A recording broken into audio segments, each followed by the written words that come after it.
of central and western Maine. Portions of northern New Hampshire. Winds from 4 a.m. to 7 p.m. Saturday. A snowstorm will bring plowable snow to the region with a period of moderate travel impacts expected.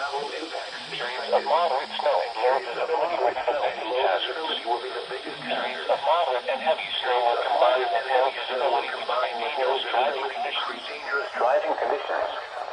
If you must travel, keep an extra flashlight, food, and water in your vehicle in case of an emergency. The latest road conditions can be obtained by going to newengland511.org.